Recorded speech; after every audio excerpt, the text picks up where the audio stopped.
I'm going to ask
and he must have taken an oath with us. One of the reasons, Honorable Chair, honorable members, with respect, I don't know the person called Mary Diaz.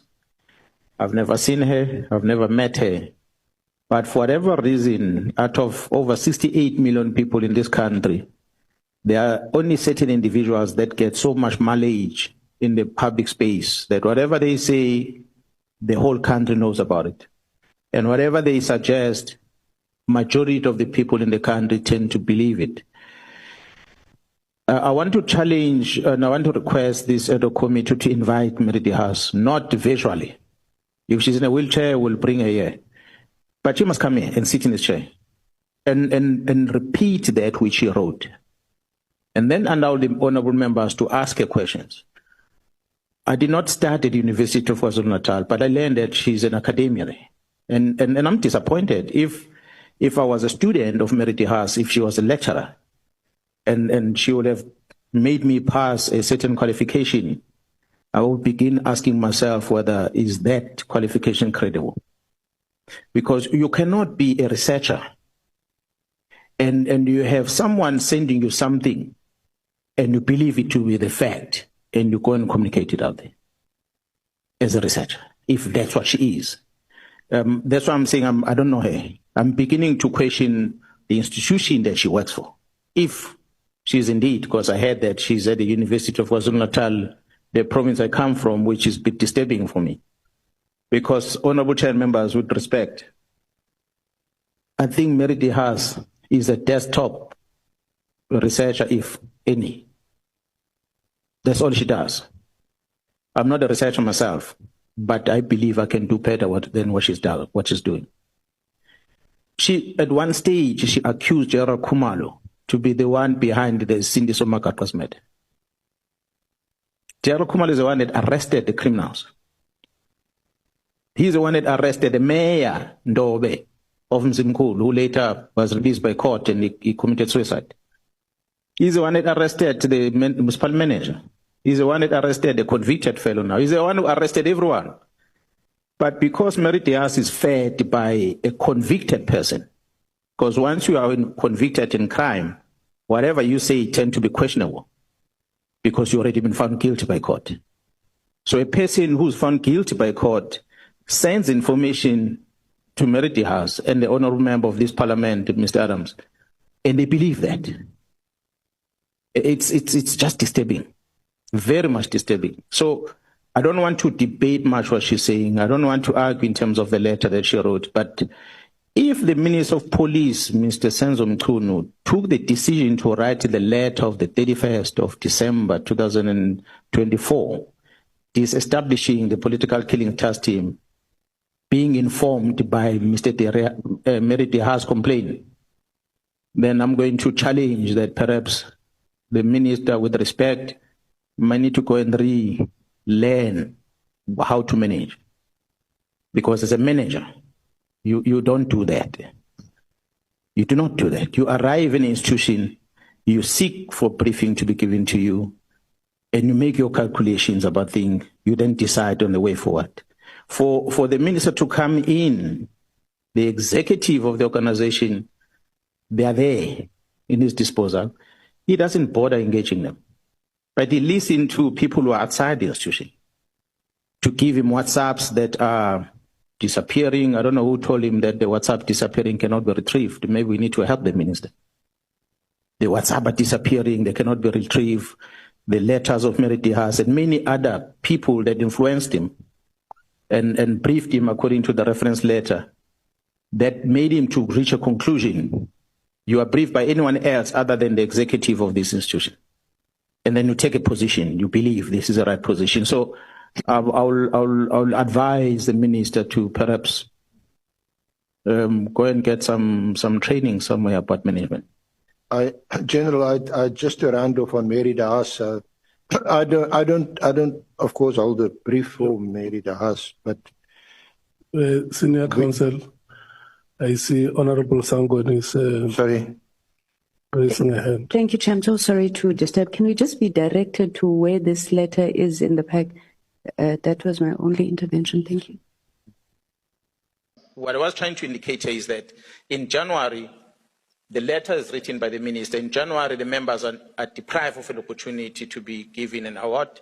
Fast forward, in June, we have members arrested. And when you realize that you are trying everything to mitigate all what is happening, you're not winning. It becomes worse when the Gauteng team tells you, we have taken this case to court, to a prosecutor, to request a warrant of arrest against a famous criminal, and the warrant of arrest is signed by the prosecutor, and they go to a magistrate to go and sign off the warrant of arrest. While the magistrate is about to sign, a call comes in from the prosecutor that says, bring back that file. I missed something there. The members go back to the prosecutor takes this file, he says, no, you know what, I don't want to lose my job. I'm not signing this warrant of arrest anymore. Go to my boss and get a warrant signed. When you start hearing that, coming from the members are sitting and they're wondering, okay, what do we do now? And they go to the high office of the prosecution, they're going to complain about it. And next thing, they get paraded as criminals. They get frustrated. Then you realize, no matter how much you can investigate, you can't place it in court because the people that are supposed to help you to place it in court, they don't want to be part of it because they're afraid. So that's your evidence on interference in the criminal prosecution. Honorable Chair members, there are a lot of things that are there. Records, voice recordings that cannot be made public because it's going to compromise serious security of the state. You will have heard at the Matlanga Commission there are things that are going to be held in camera. I don't know if these things are going to be held in camera here because they are records. But are these voice There are records where people are talking, how they're controlling the system. This one is controlling that one is controlling this one. This one is going to handle this thing in this fashion, done by the senior people within the security cluster. So once you hear that and you realize you are fighting a losing battle, what else do you do next? Arrest, yes, but you can't prosecute. Are these recordings, are they authorized? They are authorized. Warrant, let me maybe clarify because there's this. Brand Mohote says hey, they should have brought a 205. That's an expert in policing that was denied by a political party to be a member recently. But he claims to be a member in policing, that he knows that for you to get this, You must have this. The act which these members have passed says, when you take Mkhwana's phone, you cannot download it without his authority. Ask him that, I have your phone, please open it, I want to see what is inside. I must grant you permission to do it. If I don't grant you permission, you can't download it. There's no 205 there. So if you grant me permission, then I download. So once I download, then I hear things. That is on one side. On the other side is intelligence. So intelligence, if they believe that they suspect the SCRNC is involved with this criminal activity, they apply to the judge to listen to your lines. And the judge grants them that. They're not going to come and tell you, now we are listening to your lines. We are now monitoring your movement. They're going to collect information. Unfortunately, that intelligence structure are not going to come to court and say, this is how we extracted the information. They're going to infiltrate and discover and give it to the investigation team. Investigation team will deal with it going forward so that it can be admissible in court. So you're going to find some of the information that perhaps might be admissible in court. Some of the things might not be admissible in court. Get ready. Dr. Jones, welcome to Dr. Jones.